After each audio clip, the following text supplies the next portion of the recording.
Hello नमस्कार दोस्तों, this is Nandini and I welcome you all to this platform of AR publication. I hope आप सभी बहुत अच्छे होंगे। तो फर्स्टली तो I would like to say sorry कि आपकी जो क्लास है वो मंडे को आनी थी बट मंडे को नहीं आ पाई। तो आपकी जो क्लास है, फर्स्ट क्लास है, वो हमारी वेडनेसडे को आ रही है, एक दिन का डिले हो गया, तो एक्सट्रीमली सॉरी फॉर दैट। तो आज से हमारी जो है वो फिजिक्स स्टार्ट होने वाली है। जैसा कि मैंने आपको बताया था, लगभग हमारे 15 से 18 लेक्चर में आपकी फिजिक्स जो है ओवरऑल पूरी कंप्लीट हो जाएगी, जिसमें आपका थ्योरी भी रहेंगे और आपकी क्या रहेगी, क्वेश्चंस भी रहेंगे। तो जिन बच्चों को नहीं पता हो, अगर वो वीडियो नहीं देखा हो जिसमें हमने अपनी GSDK के बैच की लॉन्चिंग की थी, तो मैं आपको बता दूं कि आपको फ्री में AR पब्लिकेशन के द्वारा GSDK का रेलवे के लिए फाउंडेशन बैच प्रोवाइड किया जा रहा है, जिसमें हम स्टार्टिंग कर रहे हैं हमारी साइंस की, क्योंकि साइंस का वेटेज आपका रेलवे के एग्जाम्स में बहुत ज़्यादा देखने को मिलता है। उसी लिहाज से सबसे पहले हमारी साइंस होगी और साइंस में भी सबसे पहले आपका जो है फिजिक्स होने वाला है, और ये फिजिक्स की आपकी पहली क्लास है। लगभग हमारी 15 से 18 क्लासेस में पूरी फिजिक्स आपकी कंप्लीट हो जाएगी, 16 to 18 बोल सकते हो। ठीक है, तो इतने में आपकी पूरी फिजिक्स कंप्लीट हो जाएगी। उसके बाद देखेंगे केमिस्ट्री रहेगी या फिर बायोलॉजी रहेगी।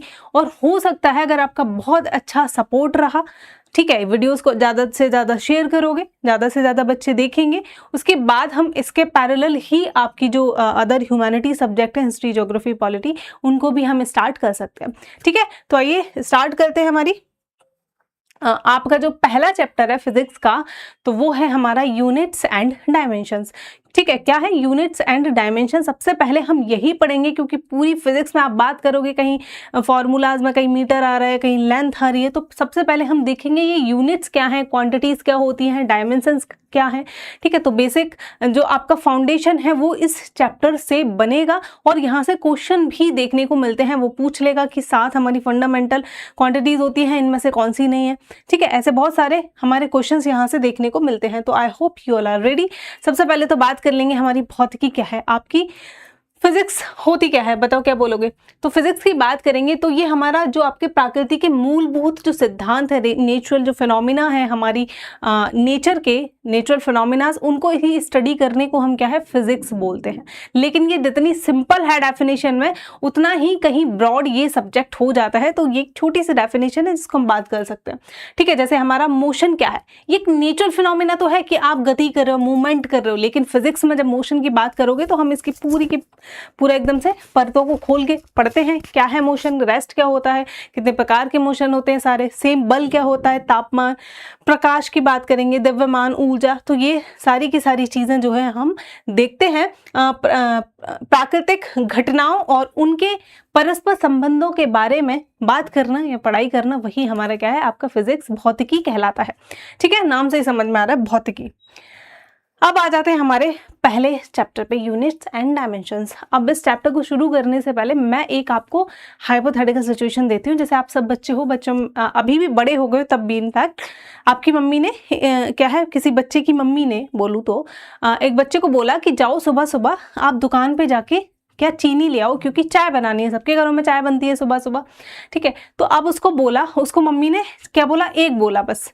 ठीक है, मतलब उसको 1 kg चीनी बोला। ठीक, लेकिन वो दुकान पे गया। अब दुकान पे जाते जाते वो केजी जो पीछे लगा था वो भूल जाता है। वो बोलता है अंकल अंकल मुझे चीनी दे दो। अंकल ने बोला कितनी चीनी? अब वो सोच रहा है बैठ के कि कितनी चीनी मुझे बोला था, तो उसको अच्छा 1 बोला था, तो वो बोलेगा 1 चीनी दे दो। तो अंकल क्या बोलेंगे कि चीनी का 1 दाना उसको हाथ पे रख देंगे, और वो लेके चला गया बच्चा। अब घर जाके उसकी पिटाई लगती है, 1 दाना चीनी का मंगाया, इसमें कैसे चाय बनेगी। फिर वो दोबारा जाता है, उसको मम्मी बोलती 1 kg चीनी दे दो। ठीक है, क्या 1 kg चीनी दे दो। ठीक है, तब उसको दुकानदार बोल रहा है कि ठीक है 1 किलो, ऐसे बोलना था ना, जाओ 1 किलो चीनी ले आओ। तो यहां से समझ में आ रहा है यूनिट्स हमारी कितनी ज्यादा जरूरी हो जाती। किसी भी चीज को आपका मेजर करने के लिए, मापने के लिए उसकी बहुत हमारी जरूरी होती है। जैसे कोई भी इंसान लंबा है, आपने इन जनरल बोल दिया कि लंबा है, अब लंबा है से मैं क्या समझूंगी, कितना लंबा है। ठीक है, तब आपको उसके लिए हमको जरूरत है कि उसके लिए कोई एक मेजरमेंट होना चाहिए, एक स्टैंडर्ड मेजरमेंट होना चाहिए, कि तब मैं बता पाऊंगी कि फलाना व्यक्ति जो है 6 फीट 10 इंच लंबा है, 6 फीट 11 इंच लंबा है, या फिर 6 फीट लंबा है। ठीक है, अब वो जो मेजरमेंट की यूनिट है यहाँ पे, ये भी याद रखो, वो भी कैसी होनी चाहिए, वो स्टैंडर्ड होनी चाहिए कि मैं अगर फिट में नाप रही हूँ तो तुम भी फिट में नाप रहे हो। कि अगर मैं केजी में चीनी, मेरे लिए 1 केजी इतना होता है जिसमें 1000 ग्राम्स आ जाते हैं, तो इन अंकल के लिए भी मापने का, तोलने का जो मात्रक है वो केजी ही होना चाहिए, ठीक है, कोई और नहीं कि ये बोल रहे हैं कि नहीं हम तो गिन के देंगे इस चीज़ को ऐसे, तो नहीं। वो जो आपके मेजरमेंट है वो कैसा होना चाहिए, स्टैंडर्ड होना चाहिए, मतलब कि यूनिवर्सली हर जगह वो सेम मेजरमेंट हमारा फॉलो होना चाहिए, जिसको हम आगे पढ़ेंगे एसआई यूनिट्स में, ठीक है। तो देख लेते हैं क्या है हमारा। भौतिकी में किसी घटना का अध्ययन करने के लिए हमें राशियों का मापन करना पड़ता है और मापन के लिए मानक इकाई की आवश्यकता है। किसी भी चीज को मेजर करने के लिए एक स्टैंडर्ड, एक यूनिट की रिक्वायरमेंट होती है। इसी की वजह से हमारी यूनिट्स जो है वो आपकी डेवलप हुई हैं। In physics to study any phenomena we need to measure physical quantity. Physical quantity को मेजर करेंगे आप, and the measurement a standard unit is required, ठीक है। तो फॉर मेजरमेंट एक स्टैंडर्ड यूनिट आपकी जरूरी होती है। आगे चलते हैं, देखते हैं फंडामेंटल यूनिट, ठीक है। अब देखो हम 2 प्रकार की यूनिट देखेंगे, एक होता है आपका फंडामेंटल यूनिट, एक रहेंगी हमारी क्या, आपकी डिराइव्ड यूनिट। देखो फंडामेंटल यूनिट्स की बात करूं तो ये हमारी कितनी, कौन सी यूनिट्स होती हैं, देख लेते हैं एक बारी। वे मात्रक जिनका उपयोग मौलिक राशियों को व्यक्त करने के लिए किया जाता है, मतलब ऐसी क्वांटिटीज, सॉरी ऐसी यूनिट्स जिनको क्या है, क्या एक्सप्रेस कर रहे हैं, फंडामेंटल क्वांटिटीज को एक्सप्रेस करने के लिए जिन यूनिट्स का इस्तेमाल किया जाता है उसी को हम बोलते हैं क्या, फंडामेंटल यूनिट। अब आपको समझ में आ रहा है फंडामेंटल क्वांटिटीज क्या होंगी, तो वो भी हम आगे देखेंगे। तो हमारी इनकी बात करूं बच्चों, तो ये हमारी 7 नंबर ऑफ, कितनी होती है, 7 होती है। तो याद रखना कि हमारी 7 फंडामेंटल यूनिट्स होती हैं। क्यों होती हैं, क्योंकि हमारी 7 फंडामेंटल क्वांटिटी है। तो उन 7 फंडामेंटल क्वांटिटी को मेजर करने के लिए जो आपके मात्रक हैं या यूनिट्स हैं वो हमारी 7 है। तो 7 फंडामेंटल क्वांटिटी, 7 फंडामेंटल यूनिट्स, ठीक है। तो क्या है ये, वे मात्रक जिनका उपयोग मौलिक राशियों को व्यक्त करने के लिए किया जाता है उनको क्या बोलते हैं, मौलिक मात्रक बोलते हैं। तो मौलिक अगर राशियों की बात करें तो they are 7 in number, same मौलिक मात्रक दे आर 7 इन नंबर। जैसे हमारा एग्जाम्पल की बात करेंगे, लंबाई हो गया, हमारा समय हो गया, द्रव्यमान हो गया, आपका किलोग्राम हो गया, ठीक है। अब आ जाते हैं हम डिराइव्ड यूनिट्स पे। किस पे, अब हम आएंगे अपने डिराइव्ड यूनिट्स पे। देखो डिराइव्ड यूनिट्स की, इनका नाम ही है व्युत्पन्न राशियां, ठीक है। क्या हमारा, सॉरी व्युत्पन्न मात्रक। ये कैसे है, ये हमारे जो हमने देखे थे अभी, क्या जो हमने फंडामेंटल यूनिट्स देखी थी, जो हमने क्या देखी थी, फंडामेंटल यूनिट्स, ठीक है। इन्हीं से उत्पन्न हुई है, इन्हीं से अराइज हुई है, ठीक है। इनको मिला के ही इन मात्रकों का क्या है, आपका अराइज हुए हैं, ये बोल सकते हो, ठीक है। तो इसलिए इनका नाम है डेराइव, मतलब ये किसी और यूनिट से डेराइव हो रही है, ठीक है। मौलिक मात्रक के संयोजन से प्राप्त सभी अन्य भौतिक मात्रकों के मात्रक व्युत्पन्न मात्रक कहलाते हैं, डेराइव्ड यूनिट्स कहलाते हैं। All units of physical quantities obtained by the combination of fundamental units are called derived unit। मतलब 2 फंडामेंटल यूनिट बनके एक और यूनिट नहीं बनेगी तो हम उसको क्या बोलेंगे, उसको हम बोलेंगे डेराइव्ड यूनिट या फिर आपके व्युत्पन्न मात्रक, ठीक है। जैसे कि हम बात करेंगे वेलोसिटी, तो वेलोसिटी क्या है, वेलोसिटी की यूनिट की बात करेंगे तो मीटर पर सेकंड है। अब मीटर अपने आप में क्या है, लंबाई को नापने की एक यूनिट है, और सेकंड क्या है, ये आपका समय के नापने की यूनिट है, और ये दोनों ही हमारी फंडामेंटल यूनिट है। तो इन दोनों फंडामेंटल यूनिट को, दिस एंड दिस को मिला के आपकी एक नई यूनिट का आपका उत्पत्ति होती है, जिसको हम बोलेंगे वेलोसिटी या फिर आपका वेग, ठीक है, ठीक है। तो इस प्रकार से हमारी जो है आपकी डेराइव्ड यूनिट है, किसी 2 आपकी मौलिक मात्रकों से उत्पन्न होती हैं आपके क्या, व्युत्पन्न मात्रक, ठीक। अब आ जाते हैं हम एसआई सिस्टम को पढ़ेंगे हम, लेकिन उससे पहले से पढ़ने से पहले हम और सिस्टम्स को देखेंगे। जो देखो आज हम मापने के लिए, इकाइयों को मापने के लिए जो मात्रकों का हम उपयोग करते हैं राशियों को मापने के लिए, वो हम कौन सा करते हैं, वो आपका एसआई ही मेनली फॉलो किया जाता है। लेकिन एसआई सिस्टम के अलावा और भी बहुत सारे सिस्टम हैं, देखेंगे उसमें किलोग्राम को कैसे नापते हैं, हमारे लंबाई को कैसे नापते हैं, ये सारी चीजें। अब what is system of unit. अब देखो सिस्टम ऑफ यूनिट क्यों जरूरी है, जैसा मैंने बताया कि मैं जैसे जमीन का मापन ही हो गया, गया, जैसे मैं स्क्वायर फीट में नाप रही हूँ, अब सामने वाला कोई अपना और ही मेजरमेंट निकाल के लाए तो उसके हिसाब से मतलब कि कुछ और हो गया हमारा स्क्वायर फीट और हमारे हिसाब से कुछ और हो गया। तो ये बहुत ज़रूरी हो जाता है कि पूरी ऑल ओवर द वर्ल्ड आपका ज़रूरी है कि एक ही स्टैंडर्ड होना चाहिए हमारी मापने का किसी भी चीज़ को, ठीक है। जैसे कि हम कोई भी चीज़ वेट करके दे रहे हैं तो किलो सबका बराबर है, मेरा किलो भी सेम है, आपका किलो भी सेम है। अगर ऐसा हो गया किसी और के यहाँ पे किलो में 700 ग्राम आने लगे, हमारे यहाँ 1000, तो दिक्कत हो जाएगी ना, ठीक है। तो क्या है, सबका मात्रक हमारा क्या है, सेम रहना चाहिए, कोई स्टैंडर्ड हो जिसको हमको फॉलो करना चाहिए, नहीं तो दिक्कत होंगी। इसकी वजह से हमारे ये सिस्टम्स को लाए गए हैं। देख लेते हैं क्या है, मात्रकों की प्रणाली में वह मानक विधि है जिसके द्वारा भौतिक राशियां जैसे लंबाई हो गई, द्रव्यमान हो गया, समय, बल, ऊर्जा आदि का हमारा मापन किया जाता है, ठीक है। भौतिकी में प्रत्येक भौतिक राशि को किसी ना किसी इकाई यूनिट में व्यक्त करना अनिवार्य होता है। तो यहाँ पे मैं एक चीज और आप लोगों को बता दूं कि कुछ लोग बोलते हैं बाइलिंगुअल, देखो मैं मतलब लिखा यहाँ पे हिंदी में भी होता है और अब मैंने अलग अलग ही कर दिया है। पहले मैं इंग्लिश में लिख लेती थी कि हिंदी अलग और आपका इंग्लिश अलग। जिन बच्चों को नोट्स भी बनाना है, डेफिनेशंस लिखनी है, तो हिंदी वाला हिंदी में लिख ले, इंग्लिश वाला इंग्लिश में लिख ले। रही बात समझाने की, तो मैं दोनों ही लैंग्वेज में समझाती हूँ, इंग्लिश भी बोलती हूँ और आपका हिंदी भी बोलती हूँ। तो आई डोंट थिंक सो कि किसी भी मीडियम वाले बच्चों को कोई भी दिक्कत होगी, ठीक है। तो a system of unit is a standard method. कैसा मेथड है ये? एक स्टैंडर्ड मेथड है to use and to measure physical quantity जैसे length, mass, time, force, energy etcetera, ठीक है। In physics every physical quantity must be expressed using a unit, की जितनी भी हमारी फिजिकल क्वांटिटी है उसको क्या है, हमारी एक किसी ना किसी एक मात्रक से हम दर्शाते हैं, ठीक है। जैसे कि लेंथ को, लंबाई को सब मीटर में ही दर्शाते हैं, मास को हर किलोग्राम में ही दर्शाते हैं, टाइम को सेकंड में, जैसे हमारे यहाँ टाइम सेकंड में है, मिनटों में चलता है, घंटों में चलता है। कोई देश का ऐसा दूसरा, तो पूरे वर्ल्ड में ऐसा कोई कंट्री नहीं होगा जो टाइम को किसी और में मेजर कर रहा हो, टाइम, सेकंड एंड आवर को छोड़ के, नहीं ना, ठीक। अब आ जाता है कुछ सिस्टम है, जैसे कि हम पढ़ेंगे FPS system, CGS system, MK system and SI system. And ये जो सिस्टम है यही हमारा मेनली फॉलो आपका किया जाता है।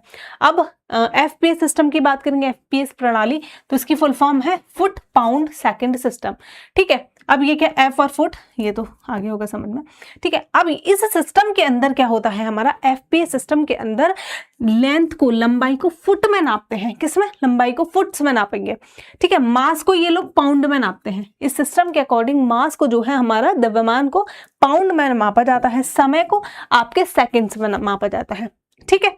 तो इसीलिए वही, उसी से इसका नाम है। यह कैसी प्रणाली है ये भी याद रखना, ये एक ब्रिटिश प्रणाली है। कैसी? ब्रिटिश प्रणाली है और आज बहुत कम उपयोग हमारा इस प्रणाली का किया जाता है। It is a British system and it is rarely used today, ठीक। अगला सिस्टम है, अगला है हमारा सीजीएस प्रणाली, सेंटीमीटर ग्राम सेकंड सिस्टम। इस सिस्टम की बात करेंगे तो ये लंबाई को सेंटीमीटर्स में नापते हैं। किसमें? सेंटीमीटर्स में। और मास को ये लोग ग्राम में नापते हैं और टाइम को ये लोग सेकंड में नापते हैं इस सिस्टम के अकॉर्डिंग।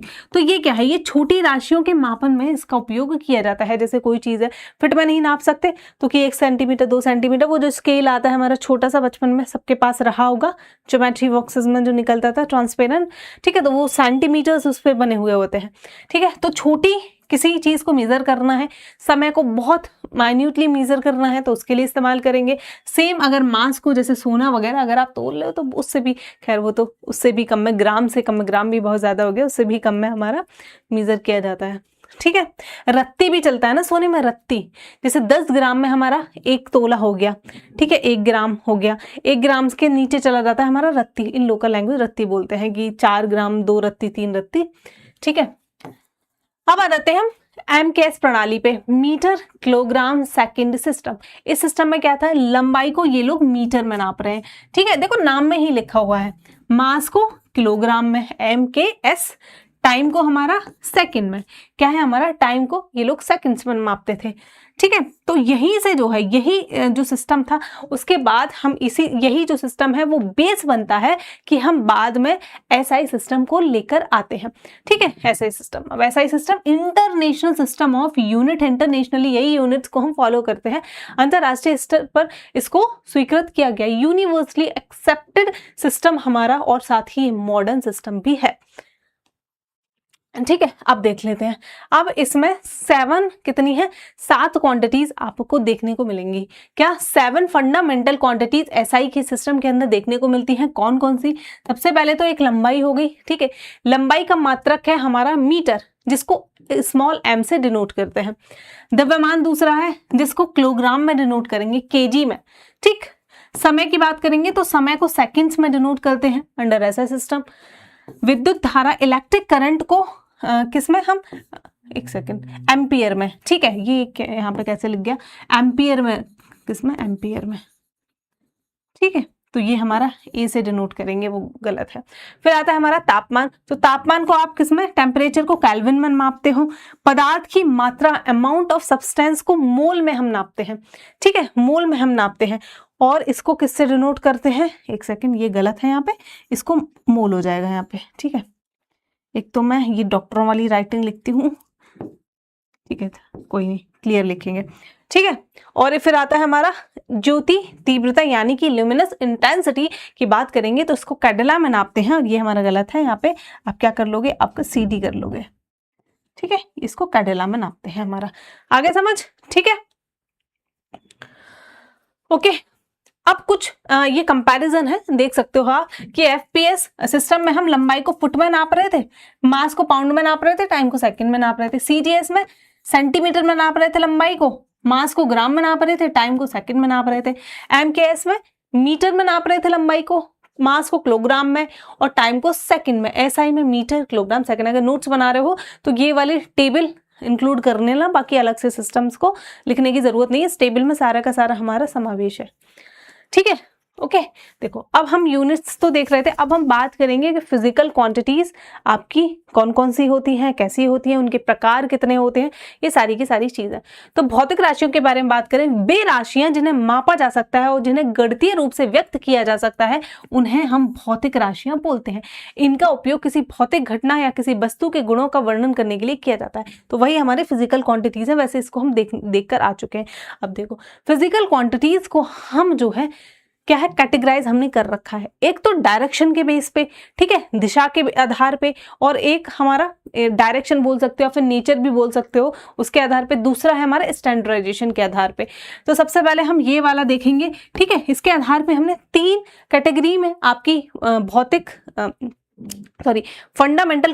फिजिकल क्वांटिटीज को हमने क्या है, डिफाइन कर रखा है। सबसे पहले बेस।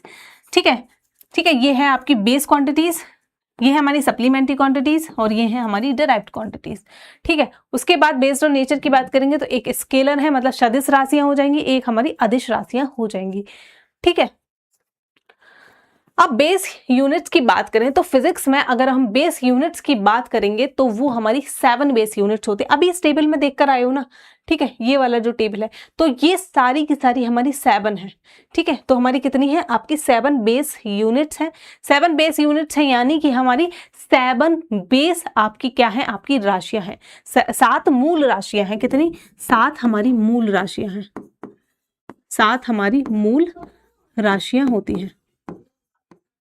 ठीक है, 7 हमारी क्या है, मूल राशियां होती हैं, जिनको मापने के लिए हमारे पास 7 मात्रक होते हैं। जिसके मापने के लिए हमारे पास 7 मात्रक हैं। ठीक है, तो मूल राशियां कितनी है अगर आपसे पूछ ले कोई, तो 7 मूल राशियां हैं। कौन कौन सी हैं वो उस टेबल में गिवन है, सारे के सारे वहां से देख लेना। ठीक है, वैसे यहाँ पर भी है लंबाई, द्रव्यमान हो गया, समय हमारा, विद्युत धारा, प्रकाश तीव्रता, पदार्थ की मात्रा, और आपका क्या है, ये सारी की सारी हमारी क्या है, आपकी 7 देखने को मिलती है। ओके, ठीक है, अब आ जाते हैं मूल मात्रक। वही जो आपकी 7 मूल भौतिक राशियां हैं, उन 7 मूल भौतिक राशियों के लिए हर राशि का अपना एक मात्रक है, जो अभी हम टेबल में देखकर आए थे, वही है। तो मूल मात्रक वे मूलभूत इकाइयां हैं जिनका उपयोग एसआई प्रणाली में मापन के लिए किया जाता है। ये स्वतंत्र होती हैं तथा इन्हें अन्य मात्रकों के रूप में व्यक्त नहीं किया जाता है। ये कैसी है, ये हमारी इंडिपेंडेंट है। ठीक है, एसआई प्रणाली में कुल 7 मूल मात्रक होते हैं। Base units are the fundamental units of measurement in SI system. They are independent and cannot be expressed in terms of other unit. There are 7 base units in the SI system. ठीक है, अब कौन कौन से, लंबाई, द्रव्यमान, समय, विद्युत धारा, तापमान, पदार्थ की मात्रा और हमारी क्या है आपकी प्रकाश तीव्रता हो गई। अब आ जाते हैं हम डिराइव्ड यूनिट। ठीक है, तो डिराइव्ड यूनिट्स वो हैं हमारी जो आपके जो आपकी बेस यूनिट्स हैं उनको मिला के बनाया था। जैसे हमने देखा था, हम एग्जाम्पल देख कर आए थे वेलोसिटी का। ठीक है, वेलोसिटी का हमने देखा था। व्युत्पन्न मात्रक वे होते हैं जो दो या दो से अधिक मूल मात्रकों को गणितीय क्रियाओं द्वारा जोड़कर बनाए जाते हैं। ये उन भौतिक राशियों को व्यक्त करते हैं जो मौलिक नहीं होती बल्कि मूल मात्रकों से प्राप्त होती हैं। तो दो मूल मात्रकों को मिलाकर एक नई राशि उत्पन्न होगी जो हमको देखने को मिलेगी, वही है हमारी क्या, व्युत्पन्न राशि। Derived unit are the unit formed by combining two or more base units using mathematical operations. They represent basic quantities that are not fundamental but are derived from base units. ठीक है, ओके अब कुछ derived units की बात कर लें तो कौन कौन सी आपको शायद पहचान में आना चाहिए। पहली बात तो आपको फॉर्मूलाज अगर पता होंगे तो आप पहचान लोगे। एरिया की बात करेंगे। ठीक है, एरिया, तो एरिया हम क्या करते हो आप, एरिया में लेंथ ब्रेड्थ तो करते हो, तो दोनों क्या है, हम लंबाई ले रहे हैं। ठीक है, तो क्या है उसका फॉर्मूला भी, जैसे हमारी यूनिट की बात करेंगे तो मीटर स्क्वायर हो गया हमारा। वॉल्यूम हो गया, तो वॉल्यूम में भी हम क्या लेते हैं, लंबाई 3 बार हो गया। ठीक है, तो हमारा मीटर क्यूब, घन मीटर हो गया। सेम गति की दूरी और साथ ही हमारा दूरी को डिवाइड करोगे आप किससे, टाइम से। ठीक है, तो मीटर पर सेकंड। फोर्स की बात करेंगे तो द्रव्यमान इंटू त्वरण यानी कि मास इंटू एक्सेलरेशन, न्यूटन हो जाती है इसकी। ऊर्जा की बात करेंगे तो बल इंटू दूरी, तो बल, और ये दोनों कैसी हैं, देखते रहना ये कैसी हैं, ये हमारे कैसी यूनिट्स हैं, ये आपकी बेस है। ठीक है, बल इंटू दूरी तो आपका क्या हो गया, जूल निकल आएगी। प्रेशर की है हमारी पास्कल, क्योंकि इसमें बल भी आ जाता है और हमारा क्षेत्रफल भी आ जाता है, तो इसका है आपका पास्कल, एक नई यूनिट हमारी आ गई। ठीक है, अब देखो आ जाती है हमारी एक और यूनिट्स है। तो पहले तो हम 2 यूनिट्स लेके चलते थे, दो ही हम मानते थे। एक थी हमारी फंडामेंटल यूनिट, ठीक है, दूसरी थी हमारे, मतलब एक मूल मात्रक थे हमारे पास, और दूसरे थे हमारे व्युत्पन्न मात्रक। लेकिन उसके बाद कुछ और हमको मेजर करने की जरूरत पड़ी, तब हमको समझ में आया कि कुछ और यूनिट्स भी हमको निकालनी पड़ेंगी। जैसे कि कोई भी चीज है, अब एक सेकेंड, जैसे कोई चीज है वो इस तरीके से सर्कुलर अगर हमारा घूम रही है, अब मुझे बोला जाए कि इसका जो है आप एरिया फाइंड आउट करो, सॉरी इसकी लंबाई की, कितना समय में कितना घूमी है, ठीक है, कितना डिस्टेंस कवर किया, तो वो कैसे निकालोगे। उसके लिए हमारे पास कोई भी, अब क्या था, हमारे पास कोई यूनिट थी ही नहीं। ठीक है, तो उसके लिए हमने कुछ और यूनिट्स इजाद की, तो वो उन्हीं को हम बोलते हैं supplementary unit. Supplementary units are dimensional less. अब देखो ये डायमेंशनल लेस है, इनमें कोई भी डायमेंशनल नहीं होती है। डायमेंशन क्या है वो भी हम देखेंगे भी। ठीक है, तो ये डायमेंशनल लेस होती हैं और इनका यूज किया जाता है फॉर मेजरिंग एंगल्स। ठीक है, तो इसके अंदर जो एंगल बनेगा तो उसको मेजर करने के लिए हम इनका इस्तेमाल करते हैं। They are 2 supplementary unit. देखो 2 सप्लीमेंट्री यूनिट्स होती हैं, एक हमारा क्या है प्लेन एंगल पे रेडियन, और दूसरा हमारा 3D सॉलिड एंगल, उसके लिए हमारा है क्या आपका स्टेरेडियन। ठीक है, पूरक मात्रक वे निरायामी डायमेंशनलेस मात्रक हैं जिनका उपयोग कोणों के मापन के लिए किया जाता है। एक बार इसमें देख लो। ठीक है, अब मुझे अगर ये वाला एंगल पता करना है तो इसके लिए मुझे कौन सी यूनिट है, रेडियन यूनिट। ठीक है, अब ये बस इतना याद रखना, ये प्लेन में है, ठीक है, और ये हमारा 3D में है, ये 3D में है, बस इतना अंतर है। ठीक है, तो 3D के लिए हमारा क्या है, आपका स्टेरेडियन का यूज हम करते हैं। आगे समझ में। ठीक है, ये सब आपको पता होता है कि ये हमारा क्या होता है, ये आपका है आर, रेडियस है किसी भी सर्कल की। कोई भी चीज अगर हमारी इस तरीके से गोल गोल घूम रही है, ठीक है, तो ये क्या है, एक सेंटर से एक रेडियस बन रहा होगा। ठीक, ये क्या है हमारा, ये है आर्क। ये आर्क क्या है, ये हमारा, इसको आर बोलेंगे, फिर एल बोलो, इसको बोलते हैं हम एल। ठीक है, आर्क है, ये यहाँ से लेके यहाँ तक कैसे डिस्टेंस कवर किया, ये आर्क है, यानी कि ये इसकी लंबाई देखने को मिल जाएगी। ठीक है, तो ये हमारा क्या 3D में है, ये हमारा प्लेन एंगल में है। तो एरिया बराबर क्या हो जाएगा, इसका हमारा आर स्क्वायर, इसका एरिया हो जाएगा। आगे समझ में। ठीक है, अगला देखेंगे हम on the basis of nature प्रकृति के आधार पर, या फिर मैं बोलूं डायरेक्शन के आधार पर आपकी जो राशियां हैं वो कितने प्रकार की होती है। तो एक तो हमारी स्केलर क्वांटिटी होती है और एक हमारी वेक्टर क्वांटिटी होती है। यानी एक में मैग्नीट्यूड के साथ आपका डायरेक्शन भी मेंशन रहेगी, दूसरी में मैग्नीट्यूड होगा सिर्फ डायरेक्शन नहीं होगी। इसका एग्जाम्पल समझते हैं। जैसे कि अगर मैं लंबाई की बात करूं, लेंथ को हम मापते हैं किस में मापते हैं? लंबाई को मीटर में हम नाप रहे हैं, ठीक है। तो लंबाई को जब हम मीटर में नाप रहे हैं तो उसमें डायरेक्शन की आवश्यकता नहीं है। मैं अपनी हाइट की बात करूं, किसी भी पर्सन की लंबाई अगर वो 6 फीट है या फिर 5 फीट है तो 5 फीट ही रहेगी। ये नहीं बोल सकते हो कि 5 feet in the north, 5 feet in the east west, direction matter वहां नहीं करती। वहीं अगर हम फोर्स की बात करें, बल की बात करें, तो बल अगर मैं किसी को इस डायरेक्शन में लगा रही हूँ, ठीक है, सामने की तरफ किसी में बल लगा रही हूँ, तो उसका क्या कर रही हूँ मैं? उसको क्या कर रही हूँ? उसको पुश किया जा रहा है, ठीक है, उसको धकेला जा रहा है, तो वो पीछे जाके गिरेगी। दूसरा हो गया, अगर मैं उसके अपोजिट डायरेक्शन में अगर मैं फोर्स लगा रही हूँ, तो यानी कि सामने वाली चीज को मैं खींचने का प्रयास कर रही हूं, तो वो क्या हो गया? हमारा पुल हो गया। तो वहां पे डायरेक्शन मैटर कर रही है। लेकिन जिन राशियों में डायरेक्शन मैटर नहीं करती है उनको हम अदिश राशियां बोलते हैं, स्केलर क्वांटिटी। जिनमें डायरेक्शन मैटर करती है, डायरेक्शन भी होती है साथ में मैग्नीट्यूड के, तो उसको हम बोलते हैं आपकी क्या? सदिश राशियां, ठीक है। तो वे राशियां जिनके पास केवल परिमाण होता है, केवल मैग्नीट्यूड होता है, दिशा की आवश्यकता नहीं होती है, ऐसी राशियों को अदिश राशियां कहते हैं। एग्जाम्पल है हमारा द्रव्यमान, मास में डायरेक्शन की तो जरूरत नहीं है, ठीक है। समय को नापने के लिए कि इतने बज रहे हैं इन द ईस्ट, इतने बज रहे हैं इन द वेस्ट, नहीं, समय यूनिवर्सली वो सेम ही रहेगा, डायरेक्शन मैटर नहीं करती है। सेम दूरी को अगर आप नापोगे, ठीक है, डिस्टेंस को वही सेम, टेम्परेचर को जब हम नापते हैं तो डायरेक्शन की आपकी रिक्वायरमेंट नहीं है। वहीं सदिश राशियों की बात करेंगे तो वे राशियां जिनके पास परिमाण के साथ साथ दिशा भी होती है, वे राशि हमारी सदिश राशियां कहलाती हैं। क्या? वेक्टर क्वांटिटीज उनको कहा जाता है। एग्जाम्पल की बात करेंगे, वेलोसिटी हो गया, फोर्स हो गया, जैसे मैंने विस्थापन जब हम समझेंगे नेक्स्ट चैप्टर में तो आपको समझ में आएगा कि किसी भी वस्तु को विस्थापन जो है किस दिशा में हो रहा है, वहां दिशा मैटर करेगी, ठीक है। त्वरण, एक्सेलरेशन में भी आपकी डायरेक्शन मैटर करती है। अब देखो यहाँ पे इन चीजों को मत रटो, ठीक है, फोर्स मैंने एक समझा दी एग्जांपल, अगर यहाँ पे फिर आप रटोगे, जब हम एक्चुअल में अलग से वेलोसिटी समझेंगे तब आपको समझ आएगा कि क्यों ये हमारी कैसी वेक्टर क्वांटिटी है, क्यों इसमें डायरेक्शन मैटर कर रही है। सेम जब डिस्प्लेसमेंट समझोगे, एक्सेलरेशन समझोगे, तो आपको समझ में आएगा कि क्यों है ये वेक्टर क्वांटिटीज। तो अभी आपको इतना मत रटो, ठीक है। आगे समझ में, अब हम बात करेंगे क्या हमारी डायमेंशंस ऑफ फिजिकल क्वांटिटीज, क्या भौतिक राशियों के आयामों के बारे में बात करेंगे। देखते हैं क्या है ये। किसी भौतिक राशि का स्वरूप उसके आयामों द्वारा प्रकट किया जाता है। किसी भौतिक राशि के आयाम उस राशि को व्यक्त करने के लिए प्रयुक्त मौलिक राशियों के घातों को दर्शाते हैं, ठीक है। क्या इसमें हम एक फॉर्मूला मेनली देखते हैं, MLT करके आपने पढ़ा होगा, ठीक है। किसी में M नहीं होगा तो 0, अगर L लेंथ, L का मतलब है लेंथ, तो उस पर बंद कर देंगे, ठीक है। इससे M, यहाँ पे देखो ये है मास, ठीक है, L है यानी कि लंबाई, लेंथ,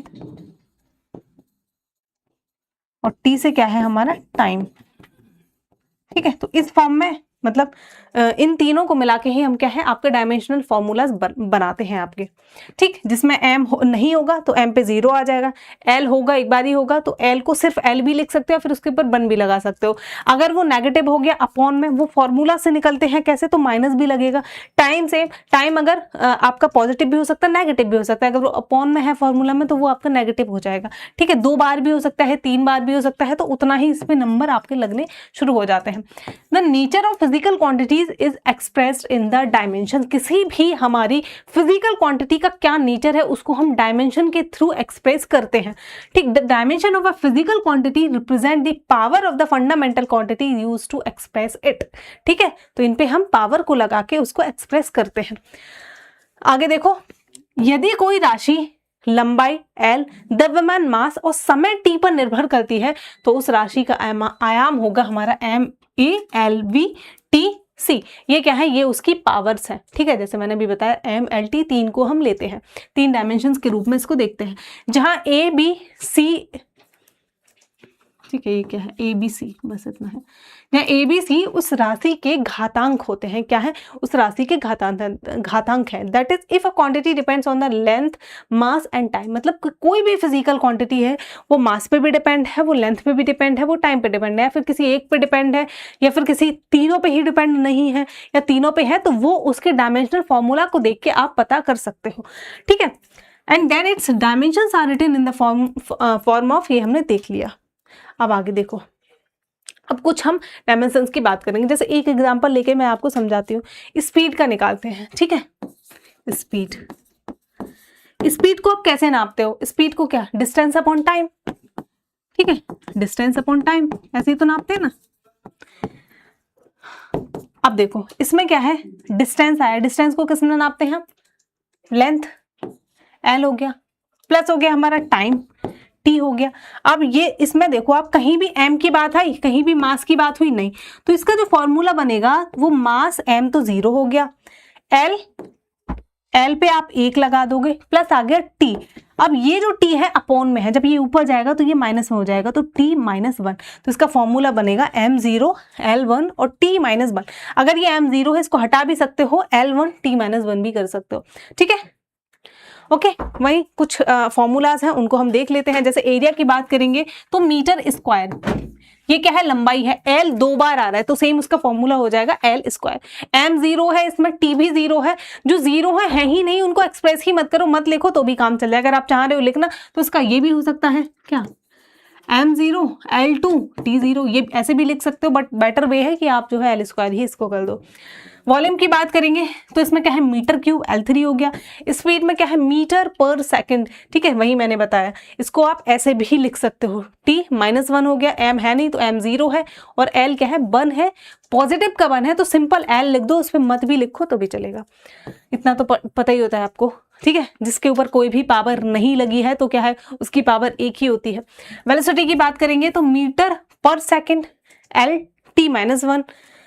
एक्सेलरेशन की बात करेंगे तो मीटर पर सेकंड स्क्वायर, ठीक है, सेकंड स्क्वायर मतलब कि टाइम जो है वो नीचे है और वो क्या है, वो भी स्क्वायर में है तो टी पे 2 लग जाएंगे माइनस के। फोर्स की न्यूटन mlt माइनस 2, वेट में को न्यूटन में हम नापते हैं mlt माइनस 2, ठीक है। संवेग की बात करेंगे तो इसमें है किलोमीटर पर सेकंड mlt माइनस 1, किलोग्राम, ठीक है, सॉरी किलो बोल दिया मैंने, इट्स किलोग्राम। अगला है इम्पल्स, आवेग, इसका भी देख लेना mlt माइनस 1। तो ये कुछ फॉर्मूलेज हैं, अगर आपको याद रह जाते हैं तो बढ़िया बात है, बट एक बार सारों को देखते चलना, बाकी और पढ़ते चलना है। प्रेशर की बात करेंगे तो प्रेशर का है हमारा ml माइनस 1 t माइनस 2, ठीक है। सरफेस टेंशन की न्यूटन मीटर, ये उतना इंपॉर्टेंट नहीं है। डेंसिटी की बात करोगे तो किलोग्राम मीटर क्यूब, तो मीटर m की पावर कुछ नहीं होगा, 1 आएगा पॉजिटिव का, और आपकी एल की कितना हो जाएगा, -3। एंगुलर वेलोसिटी की हमारा रेडियन t माइनस 2। वर्क को जूल में नापते हैं तो इसका फॉर्मूला हो जाएगा ml2 t minus 2। Angular displacement radian, ये डायमेंशनल लेस होती है, अभी हम देख कर आए हैं, इसका कोई भी आयाम नहीं होता, ये आयाम रहित होती है, ये इस पॉइंट को याद रखना, ठीक है। पावर की बात करेंगे, पावर को वॉट, इसका क्या है, वॉट में नापते हैं, ठीक, डायमेंशनल फॉर्मूला हमने देख लिया। टॉर्क की बात करेंगे, बाकी ये खुद से ही आप लोग पढ़ लेना, वो ज्यादा बेहतर रहेगा, ओके, ठीक है। देखो अब हम कुछ चीजें और देखते हैं। जैसे आपको पता है कि डिस्टेंस क्या है, हम वेट की बात करेंगे। आपको पता है कि वेट को हम किसमें, किलोग्राम में नापते हैं, किसमें, किलोग्राम में। लेकिन आपको पता होगा इतना तो 1 kg अगर हमने लिख दिया तो यानी कि हमने जो है क्या 1000 ग्राम के बारे में हम बात कर रहे हैं, ठीक है, 1000 ग्राम के बारे में बात कर रहे हैं। अब सिंपली हमने ग्राम के आगे अगर के लगा दिए, यानी कि एक प्रीफिक्स जोड़ दिया, तो हमको एग्जैक्ट कितने ग्राम है उसको लिखने की जरूरत नहीं पड़ी। 10 की घातों को हमने किसी एक सिंबल से रिप्रेजेंट कर दिया, एक प्रीफिक्स को लगा के रिप्रेजेंट कर दिया, यही हम देखने वाले हैं इसमें, ये पूरी की पूरी टेबल में, ठीक है। अगर देखो 10 की घात हमारी 24 हो जाती है तो उसको किससे डिनोट करोगे आप, योटा से करोगे, जिसका सिंबल है बाई, ठीक है। जेटा, जेड 10 की पावर 21 के लिए। एक्सा की बात करेंगे, ई से रिप्रेजेंट करते हैं, अगर ई प्रीफिक्स आगे लग गया तो यानी कि 10 की पावर 18 की वो बात कर रहे हैं, ठीक है। पेटा सेम, पी 10 की पावर 15। टेरा की बात करेंगे, टी से इसको डिनोट करते हो 10 की पावर 12 की, ठीक है। गीगा के बारे में बात करेंगे तो गीगा को जी से 10 की पावर 9।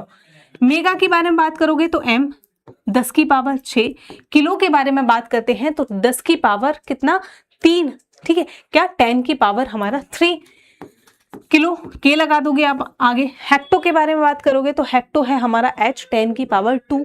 डेका 10 की पावर 1, डीए से रिप्रेजेंट करेंगे। अब ये कम माइनस में भी जाते जाएंगे, डेका देख लिया। डेसी, डेसी 10 की पावर -1। सेंटी के बारे में बात करेंगे तो 10 की पावर -2। मिली, एम 10 की पावर -3, माइक्रो में 10 की पावर -6 हो जाती है, नैनो में 10 की पावर -9 हो जाती है, पिको में 10 की पावर आपकी 12, फेम्टो में 10 की पावर -15, एटो में आप 10 की पावर -21, जेप्टो में भी आपके 10 की पावर -21, योटो में हमारी 10 की पावर आपका -24, मतलब 3 के हमारे क्या है पावर घट रही है और आपका बढ़ रही है। ठीक है, तो ये क्या है एज अ प्रीफिक्स और सफिक्स हम इसको जोड़ते हैं और उससे क्या है आपका किसके लिए 10 की घातों को रिप्रेजेंट करने के लिए। आगे समझ। अब हम देखो बात करेंगे कुछ मीजरिंग इंस्ट्रूमेंट की। ठीक है, इनसे भी आपके सवाल देखने को मिलते हैं कि किस चीज को मेजर करने के लिए किस इंस्ट्रूमेंट का उपयोग किया जाता है। सबसे पहले अगर आपको ऊंचाई को, हाइट को नापना है, ठीक है, ये इंग्लिश में है बट इतना तो मैं हिंदी में ही एक्सप्लेन करूंगी तो आपको समझ आ जाएगा। एल्टीमीटर की बात करेंगे तो एल्टीट्यूड को, हाइट को, ऊंचाई को, पर्वतों की इतनी ऊंचाई है उसको मापने के लिए हम एल्टीमीटर का इस्तेमाल करते हैं। एमीटर की बात करेंगे तो इलेक्ट्रिक चार्ज जो है उसको मापने के लिए हमारा एमीटर का इस्तेमाल किया जाता है। एनीमोमीटर जो आपकी विंड स्पीड है, हवा की जो गति है, विंड की जो गति है उसको नापने के लिए हम किसका इस्तेमाल करते हैं, एनीमोमीटर। वोलोमीटर की बात करेंगे तो इलेक्ट्रोमैग्नेटिक रेडिएशंस का, क्या इलेक्ट्रोमैग्नेटिक जो रेडिएशंस है उनको नापने के लिए इसका इस्तेमाल किया जाता है। कैलिपर्स की बात करेंगे तो distance between two opposite sides of an object, मतलब कोई ऑब्जेक्ट है उसके दो ऑपोजिट साइड्स हैं, उनके बीच की जो दूरी है उसको नापने के लिए कैलिपर्स का इस्तेमाल उतना इंपॉर्टेंट है नहीं वैसे। कैलोरीमीटर काफी इंपॉर्टेंट है। हीट ऑफ केमिकल रिएक्शन, जो हमारी केमिकल रासायनिक जो आपकी क्रियाएं होती हैं उनको हीट को नापने के लिए और साथ ही फिजिकल चेंज और हीट कैपेसिटी को नापने के लिए इसका इस्तेमाल किया जाता है। क्रायोमीटर फ्रीजिंग टेम्परेचर को नापने के लिए। गैल्वेनोमीटर ये काफी है, तो ये क्या है हमारा इलेक्ट्रिक करंट यानी विद्युत धारा को नापने के लिए इसका इस्तेमाल किया जाता है। हाइड्रोमीटर बहुत बारी पूछा गया है। डेंसिटी ऑफ लिक्विड, हमारे जो तरल हैं उनके घनत्व को नापने के लिए इसका इस्तेमाल किया जाता है। हाइड्रोमीटर डेंसिटी ऑफ लिक्विड, लेकिन दूसरा आता है हाइग्रोमीटर। इन दोनों में बहुत ज्यादा कंफ्यूजन देखने को मिलता है। ठीक है, ये जो भी आपका हमारा वातावरण है, जो एटमॉस्फेयर है उसमें नमी कितनी है, उसमें मॉइस्चर कितना है, ये उसको नापने के लिए, moisture content in the atmosphere, ये उसको नापने के लिए करता है। जैसे अभी ठंड है, ठीक है, ठंड में एयर के अंदर बहुत ज्यादा मॉइस्चराइजर होता है, कपड़े बहुत देर से सोखते हैं तो इसकी रीडिंग हाई आएगी। ठीक है, तो क्या है ये हाइग्रोमीटर हमारा पानी के हवा के अंदर, एयर के अंदर, एटमॉस्फेयर के अंदर मॉइस्चर कितना है, नमी कितनी है उसको नापने के लिए है। वहीं हाइड्रोमीटर डेंसिटी ऑफ लिक्विड को नापने के लिए। Always clear in your mind. ठीक है, फिर आता है हमारा हाइप्सोमीटर, ये हाई एल्टीट्यूड के लिए नापने के लिए किया जाता है। फिर आता है हमारा nephelometer, suspended particles in a liquid और कोलोइड्स। ठीक है, ये अगर आपने मेरी किसी ने मैराथन केमिस्ट्री वाली देखी हो तो उसमें हमने बताया था सस्पेंडेड पार्टिकल्स क्या होते हैं। ठीक है, तो ये क्या है हमारा सस्पेंडेड पार्टिकल्स को ही मेजर करने के लिए इसका इस्तेमाल किया जाता है। ओडोमीटर तो डेंसिटी ऑफ सब्सटेंस, किसी भी पदार्थ का घनत्व कितना है उसको नापने के लिए ओडोमीटर का इस्तेमाल किया जाता है। करते हैं, ठीक है, एक सेकेंड। ठीक है, दो केस के बारे में हम बात करेंगे। एक तो सबसे पहले फॉर स्मॉल लेंथ, ठीक है, दूसरा हम करेंगे फॉर लार्ज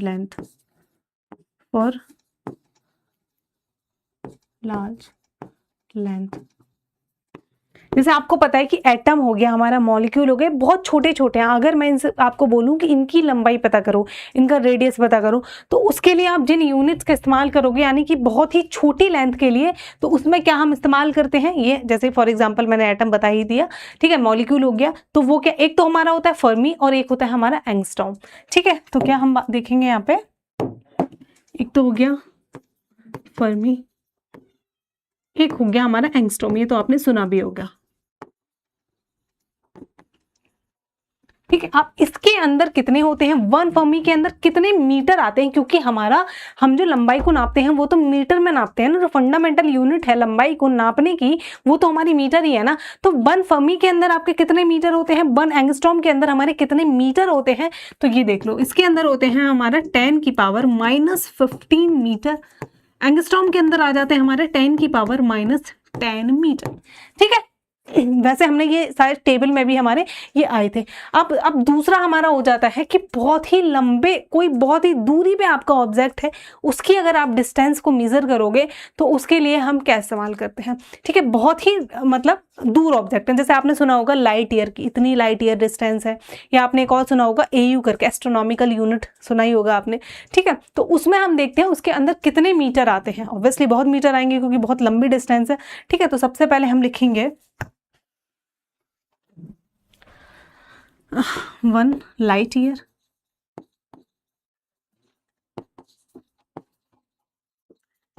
दूसरा है हमारा क्या 1 AU, शॉर्ट में ही लिख दे रही हूँ, आप समझ जाओगे कि हमारी एस्ट्रोनॉमिकल यूनिट की बात हो रही है। तो इसमें आएगा हमारा 1.496 इंटू 10 की पावर आ जाता है हमारा 11 मीटर, ठीक है। तो इसके अंदर इतने आपके मीटर्स होते हैं। दूसरा है हमारा AU एस्ट्रोनॉमिकल यूनिट, इसमें होता है हमारा 9.46 इंटू 10 की पावर 15 मीटर, ठीक है। अगर अब आपसे ये सवाल आप लोगों के लिए है कि इन दोनों में बड़ा कौन सा है, ठीक है, हमारा 1 लाइट ईयर बड़ा होगा या फिर 1 एंगस्ट्रॉम बड़ा होगा, तो आपको बताना है, ठीक है, कौन सा हमारा बड़ा है, ये आप लोगों को बताना है। अगला हम देखेंगे आपका अमाउंट, सॉरी मास जो हो गया हमारा, मास अगर उसको भी बहुत ही छोटा मास अगर नापना हो तो हम क्या इस्तेमाल करते हैं, बहुत ही बड़ा नापना हो तो हम क्या इस्तेमाल करते हैं, तो मेजरमेंट ऑफ मास देखेंगे। अगला देखेंगे हम measurement of mass, measurement of mass, ठीक है। तो पहले तो सबसे हमारा स्मॉल आ जाएगा और दूसरा हो जाएगा हमारा लार्ज। बहुत ही ऐसा कोई बड़ा ऑब्जेक्ट है, उसका बहुत बड़ा मास होगा तो उसको मापने के लिए हम क्या इस्तेमाल करते हैं, बहुत छोटा होगा उसको नापने के लिए फॉर हैवी, ऐसे लिख लो, मतलब लार्ज नहीं बोलो, इसको हैवी लिखेंगे तो शायद ज्यादा होगा, हैवी लिखेंगे हम, ठीक है। और ये हमारा कैसा रहेगा, दूसरा एक हैवी है तो दूसरा लाइट होगा, ठीक है। तो ये हमारा कैसा होगा, ये हमारा हल्का होगा, बहुत लाइट ऑब्जेक्ट, ये वो वाला लाइट नहीं है, विद्युत वाला, ठीक है। तो इसको नापने के लिए हम क्या इस्तेमाल करते हैं, एक बारी देख लेते हैं, ठीक। तो इसको जो नापने के लिए आप इस्तेमाल करोगे तो वो हमारा क्या रहेगा, वो है हमारा स्पेक्ट्रोग्राफ, ठीक है, क्या हमारा स्पेक्ट्रोग्राफ। और बहुत ही बड़ा कोई है, बहुत ही हैवी ऑब्जेक्ट है, उसको नापने के लिए हम ग्रेविटेशनल मेथड का इस्तेमाल करते हैं, ठीक है। तो इसके लिए हम स्पेक्ट्रोग्राफ, एक सेकेंड,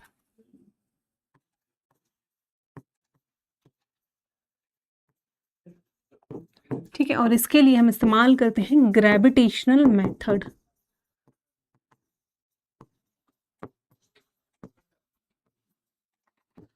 ओके, ठीक है। तो यहाँ पर जो है हमारा थ्योरी वाला पोर्शन पूरा कंप्लीट हो जाता है। तो यहाँ पे हमारी थ्योरी हो गई है खत्म। अब हम करेंगे आपके प्रीवियस ईयर क्वेश्चंस को, ठीक है। तो क्वेश्चन करने से पहले आप सब लोगों को क्या करना है कि वीडियो को पॉज करके खुद से सॉल्व करने की कोशिश करनी है। अगर नहीं आता है उसी के बाद जो है हम क्या है सॉल्यूशन को देखेंगे, ठीक है। तो स्टार्ट करते हैं हमारे पहले क्वेश्चन से। पहला क्वेश्चन है आपका what is the name given the units of the base quantities, what is the name given to the units of base quantities. जो हमारी बेस क्वांटिटीज हैं, आधार राशियां नहीं, इसको हम बोलेंगे मूल राशियां, ठीक है। तो जो हमारी मूल राशियां हैं उनके लिए हम क्या बोलते हैं, ठीक है, मूल स्थिरांक, व्युत्पन्न मूल मात्रक, मौलिक या फिर मूल मात्रक या फिर मानक मूल मात्रक, तो है हमारा फंडामेंटल या फिर आपका बेसिक यूनिट्स का उनको इस्तेमाल करते हैं उनको मापने के लिए, ठीक है। वे मात्रक जो मौलिक भौतिक राशियां जैसे लंबाई, द्रव्यमान, समय को मापने के लिए प्रयोग किए जाते हैं उन्हें मौलिक या फिर मूल मात्रक कहा जाता है, क्योंकि ये SI प्रणाली के सभी व्युत्पन्न मात्रकों के कहें हमारे बुनियाद होते हैं। नेक्स्ट क्वेश्चन देखते हैं, क्वेश्चन नंबर 2। मूल और व्युत्पन्न दोनों मात्रकों के संपूर्ण समुच्चय को क्या कहते हैं? What is the complete set of fundamental and derived unit? Scientific model, system of unit, measurement set, universal constant system. तो हमने मानकों की प्रणाली, सिस्टम ऑफ यूनिट देखा था जिसमें CGS, SI सिस्टम, ये सारे के सारे हमने बात की थी, ठीक। तो करेक्ट आंसर हो जाएगा यहाँ पे B। मानक प्रणाली एक पूर्ण समूह होता है जिसमें मौलिक मात्रक और व्युत्पन्न मात्रक दोनों शामिल होते हैं, जिनका उपयोग सभी भौतिक राशियों के संगत रूप से व्यक्त करने के लिए किया जाता है। नेक्स्ट क्वेश्चन है भीमा लंबाई का मात्रक निम्नलिखित में से कौन सा है? What is the following, which of the following is the unit of length? तो लेंथ को किस में नापते हो? जूल में नापते हो लेंथ को, ठीक है। जूल में क्या नापते हो बताना। एम्पियर करंट का देखा था, किलोग्राम देखा ही है आपने, ठीक है। मीटर में नापते हैं हम, तो लंबाई को किस में नापते हैं? मीटर में हम लंबाई को मापने का काम करते हैं। तो मीटर लंबाई की SI यूनिट है। खगोलीय इकाई की बात करेंगे, एस्ट्रोनॉमिकल यूनिट 1.496 इंटू 10 की पावर 11 मीटर देखा था हमने, ठीक है। 1 प्रकाश वर्ष में अप्रोक्स 9.46 इंटू 10 की पावर 15 मीटर होता है। पासेक के बारे में बात करेंगे तो 1 पासेक इज इक्वल टू 3.09 इंटू 10 की पावर 16 मीटर होता है। हाँ, पासेक नहीं बताया, तो अगर हम बात करेंगे तो अब देखो, अब आपका नेक्स्ट क्वेश्चन है कि इसमें सबसे बड़ा कौन सा है? पासेक है, लाइट ईयर है, या फिर हमारी एस्ट्रोनॉमिकल यूनिट है? इनमें तीनों में सबसे बड़ा कौन सी यूनिट है? आप घटते हुए क्रम में आंसर में कमेंट में जाके आंसर करोगे। अगला है हमारा ऊर्जाई का SI मात्रक क्या है? What is the SI unit of energy? Energy को किस में नापते हो? ठीक, तो अभी देखा था एनर्जी को हम जूल में नापते हैं। किस में? जूल में नापते हैं। ऊर्जा को जूल में मापा जाता है। जूल ऊर्जा की SI इकाई है जिसे इस प्रकार से परिभाषित किया गया है, जब 1 न्यूटन बल द्वारा कोई वस्तु 1 मीटर तक अगर खिसकी, विस्थापित हुई, तो उस पर जो ऊर्जा खर्च होगी उसी को हम बोलेंगे 1 जूल ऑफ एनर्जी, ठीक है। कैलोरी के बारे में बात करेंगे, ठीक है। कुछ ऊर्जा की और इकाइयां जैसे कैलोरीज में हम नापते हैं, सामान्यतः रसायन और पोषक विज्ञान में हमारा इसका उपयोग किया जाता है। इलेक्ट्रॉन वोल्ट के बारे में बात करेंगे तो परमाणु और कण भौतिकी में प्रयुक्त होती है ये। किलोवाट घंटा, ये विद्युत ऊर्जा में हमारा उसमें इस्तेमाल होता है। अंक की बात करेंगे तो सीजीएस प्रणाली में हमारी इकाई है ये, ठीक है। अगला क्वेश्चन देखते हैं हमारा, क्वेश्चन नंबर 5। आवृत्ति के मापन का मात्रक क्या है? What is the unit of measurement of frequency? Frequency को किस में नापते हो? जूल में, मिली सेकेंड में, हर्ट्ज में, या फिर पास्कल्स में? तो फ्रीक्वेंसी को हम हर्ट्ज में नापते हैं। किस में? हर्ट्ज में। आवृत्ति यानी फ्रीक्वेंसी वह मात्रा है जो बताती है कि प्रति सेकंड कितने दोलन या फिर हमारे चक्र होते हैं। इसकी SI यूनिट हर्ट्ज है। अगले क्वेश्चन पे आते हैं हमारा, क्वेश्चन नंबर 6। दीप्त तीव्रता यानी कि ल्यूमिनस इंटेंसिटी की SI इकाई क्या है? What is the SI unit of luminous intensity? Kelvin है, कैंडेला है, कैंडेला, जूल है, वॉट है। तो हमारा ऑप्शन बी यहाँ पे सही हो जाएगा, ठीक है। तो हमारा कैंडेला जो है वो दीप तीव्रता की SI इकाई है। केल्विन तापमान की है, जूल याद रखना, जूल आपकी ऊर्जा की है, वॉट आपको पता होना चाहिए, वाट जो है वो हमारी शक्ति की है, यानी पावर को हम वॉट में नापते हैं। अगला क्वेश्चन है हमारा, क्वेश्चन नंबर 7। अंतरराष्ट्रीय इकाई प्रणाली में किस भौतिकी कारक का मान 6.715 इंटू 10 की पावर -32 जूल हर्ट्ज होती है? In the international SI system which of the physical factor है दिस वैल्यू, ठीक है। तो बताओ, क्या ये वैसे आपने पढ़ा नहीं है, इसका हम बता दें, ये होता है आपका प्लैंक्स कांस्टेंट। क्या होता है हमारा? ऑप्शन सी यहाँ पे करेक्ट है, प्लैंक्स कांस्टेंट इसको बोलते हैं, ठीक है। तो इसको क्या बोलेंगे? Avogadro constant. एक बार देख लो, ये पूछ लेगा आपके से। तो एवोगाड्रो कांस्टेंट की बात करेंगे तो 6.022 इंटू 10 की पावर 23 मोल आ जाता है। बोल्ट्जमैन कांस्टेंट 5.67 इंटू 10 की पावर -8। बोल क्लैंसिंग कांस्टेंट 25812.8275, ये क्या है? हमारा ओम है, ओके। अगला है हमारा त्वरण का SI मात्रक क्या है? What is the SI unit of acceleration? Acceleration की आपकी SI यूनिट क्या है? तो एक्सेलरेशन की SI यूनिट होती है हमारी मीटर, सॉरी यहाँ पे -2 आ जाएगा, ठीक है। ऑप्शन ए यहाँ पे करेक्ट है। अगला सवाल है आपका, क्वेश्चन नंबर 9। किसी पिंड के द्रव्यमान और भार का SI मात्रक क्रमशः क्या है? What is the SI unit of weight and the body respectively? मतलब पहले वेट का बताओ, फिर बॉडी का बताओ, दोनों को बताओ, ठीक है। तो वेट को किस में नापते हैं? किलोग्राम में। किलोग्राम में ही तो नापते हो ना वजन को, ठीक है। फिर है हमारा, एक second, SI unit of mass and weight of the body. Okay okay, ठीक है ठीक है। तो पहले ये मास पूछ रहा है, फिर हमारा वेट पूछ रहा है, तो हाँ किलोग्राम हो जाएगा, एंड हमारा क्या हो जाएगा? आपका न्यूटन हो जाएगा। तो ऑप्शन नंबर डी यहाँ पे जो है वो आपका हो जाता है करेक्ट। ठीक है। द्रव्यमान का एसआई मात्रक हमारा क्या है, आपका किलोग्राम है, और भार का क्या है, हमारा न्यूटन है। ठीक है, तो भार का क्या होता है, हमारा न्यूटन होता है। SI unit of weight is newton. अगला है हमारा, निम्नलिखित में से कौन सा अंतरराष्ट्रीय मानक प्रणाली एसआई में ऊर्जा का मानक मात्रक है? विच of the following is a standard unit of energy in international system of units. SI system में हम किसको नापते हैं? अभी तो जस्ट अभी देखा है, ठीक है, कि एनर्जी को हम जूल में नाप रहे हैं। लास्ट क्वेश्चन में देखा था, एनर्जी किस में नापते हो आप? जूल में नापते हो। तो जितनी भी हमारी राशियां हैं, जितनी भी उनके मात्रक हैं, सबको याद कर लो, और जो मूल हैं कम से कम उनको तो कर ही लो, सातों को। ओके, अगला क्वेश्चन देख लेते हैं। क्वेश्चन 11 है, सर्वाधिक गुरुत्वांक स्थिरांक जी का एसआई मात्रक क्या है? What is the SI unit of universal gravitational constant? Universal gravitational constant का हमारा एसआई मात्रक क्या होता है? ठीक है, तो इसका हमारा ऑप्शन हो जाएगा न्यूटन मीटर स्क्वायर पर KG square. Option number A जो है वो इसका करेक्ट हो जाएगा। ठीक है, वैसे देखो ये वाला ज़्यादा अगर आप ना भी पढ़ो तो चलेगा, अभी सॉल्यूशन को छोड़ सकते हैं, क्योंकि हमारा प्रॉपर एक चैप्टर है जिसमें हम बात करेंगे ग्रेविटेशन की। वहाँ पे ये सारी की सारी चीज़ें आप पढ़ लोगे, ये वैल्यू कैसे आई कैसे नहीं आई, ये वहाँ पे हम जाके पता कर लेंगे।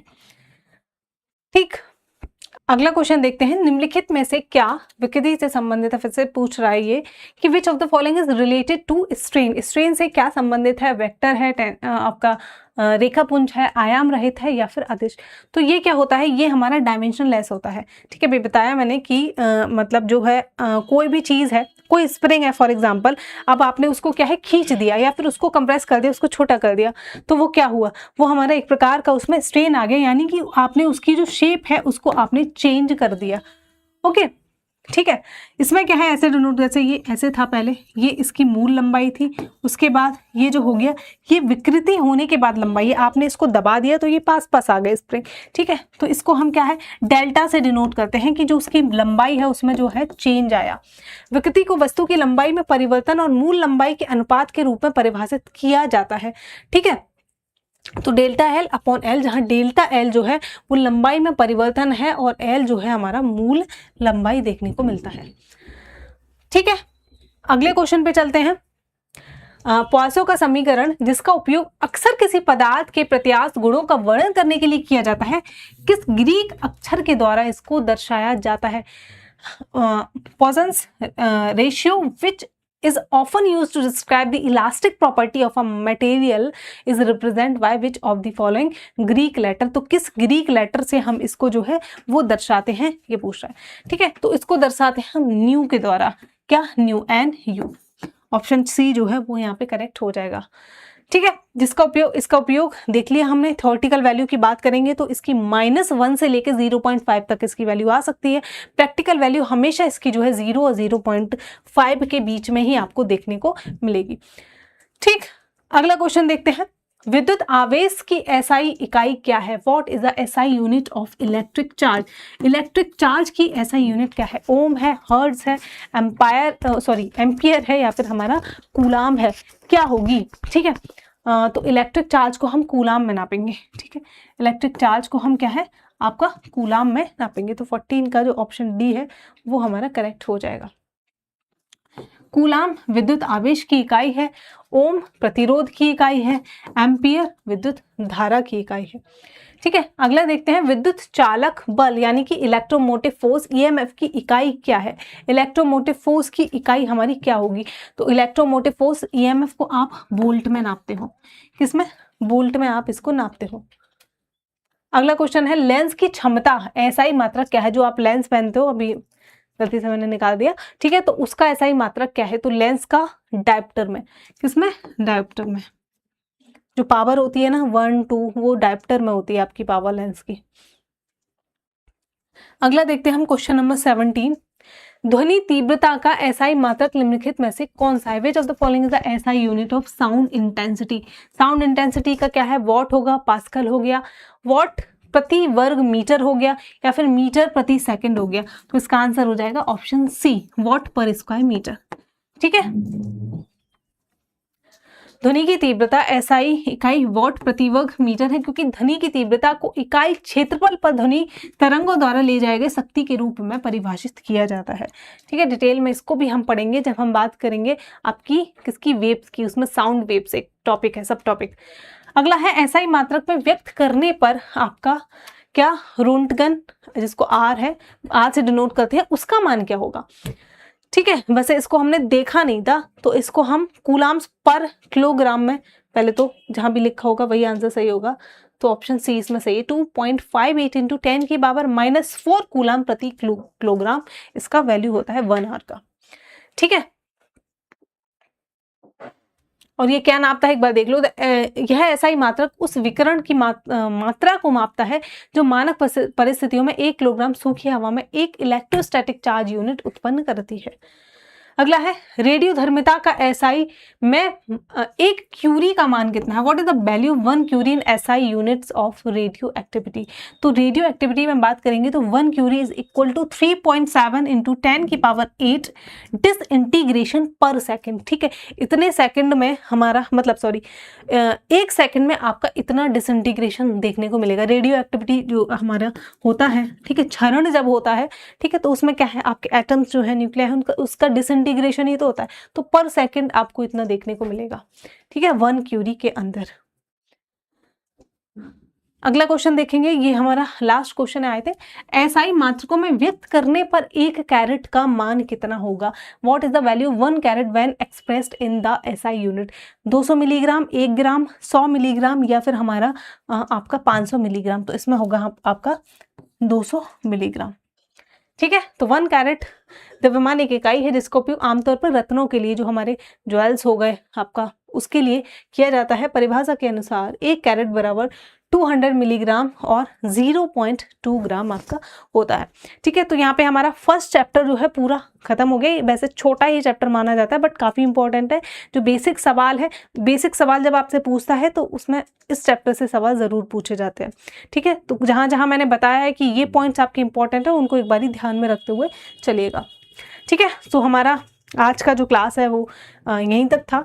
और बाकी मैं बता दूं कि अगर आप में से किसी बच्चे के पास ये किताब ना हो तो जस्ट 299 में ये किताब आपको देखने को मिल रही है सारी ई-कॉमर्स साइट पे। और जो मैंने भी आपको पढ़ाया है, जो प्रीवियस ईयर क्वेश्चंस हैं, मैंने आपको सारे नहीं कराए हैं, तो रिमेनिंग क्वेश्चन आपका होमवर्क हो जाता है, आपको घर से करने हैं। बचे हुए क्वेश्चन किताब नहीं है तो लिंक डिस्क्रिप्शन में मिल जाएगा।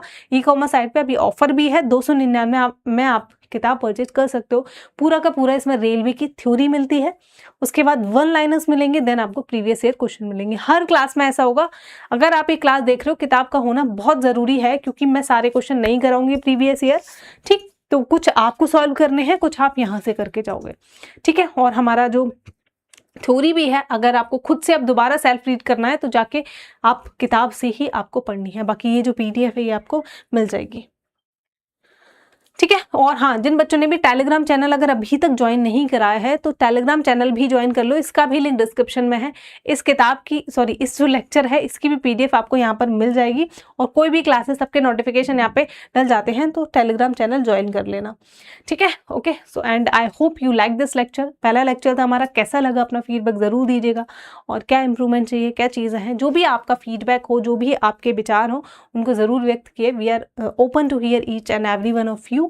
एंड जितना ज़्यादा हो सके लेक्चर को शेयर करिए, और अगर जो लोग नए हैं अभी चैनल पे सब्सक्राइब नहीं किया है तो चैनल को भी सब्सक्राइब करें। बाकी कमेंट आप सब ज़रूर करिएगा, और जो क्लास है उसको लाइक करें। So that was all for today class. अगली क्लास में मिलेंगे अगले टॉपिक के साथ, तब तक के लिए bye bye, take care, all the best.